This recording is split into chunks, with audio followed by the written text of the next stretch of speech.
y'all, my name is Rebecca. Welcome to my channel. I purchased this tray at the Dollar Tree. At the time, I thought it was adorable, still do, but I wanted to give it a little bit of a refresh with some metallic gold Rust-Oleum spray paint so that I could use it at other times of the year and not just Valentine's Day, because hearts can fit into shabby chic decor, cottage core, grandma core, and even with a lot of vintage looks.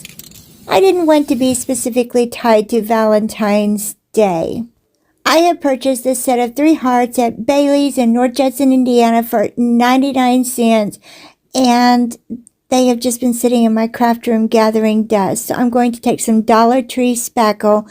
Dollar Tree, please bring back your spackle. I have bought a case, and I am so glad that I did, because they haven't brought it into the stores in a very long time, and it was a really good spackle for crafting. But I'm going to take the red and the pink one out, and then the darker pink I'm going to cover with the Dollar Tree spackle. I am not an individual that when Christmas comes down, I feel like my home is bare. I actually enjoy the minimal quality that my home has. It feels fresh, clean, bright, and I love to start the new year off that way. So when Valentine's Day comes roaring at me, I have found, after trying several different color schemes and through trial and error, that I enjoy neutral looks at Valentine's Day. I had done this treatment before with the wood chunk hearts that you can find in the Crafters Square section at the Dollar Tree, and they have held up so well. I've used them. This is my 3rd year, and I really like the way that that look comes out. I simply pat the spackle in very thick chunks all over the heart, and I shape it with my fingers so that it has a lot of texture.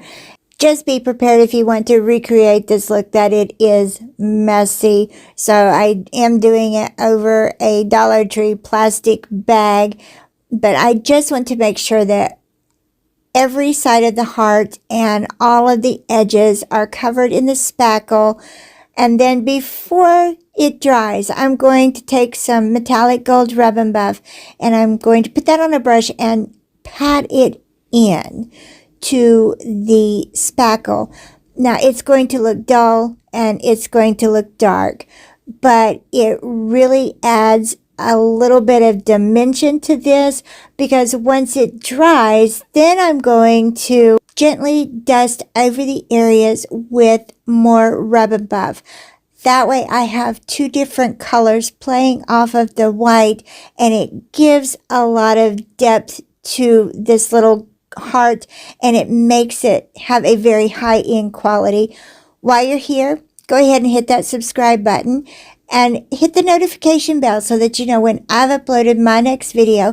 Give this video a thumbs up, because I appreciate y'all hanging out with me and creating a community of trust and friendship on this channel.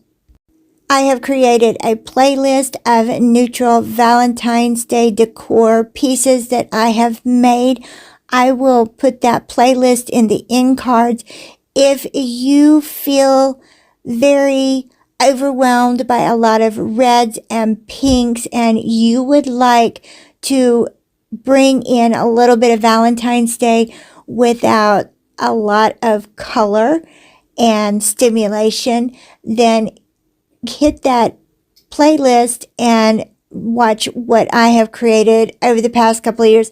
I will tell you that the pieces that I have curated and I have in my Valentine's Day collection are what started my love for neutral Valentine's Day decor.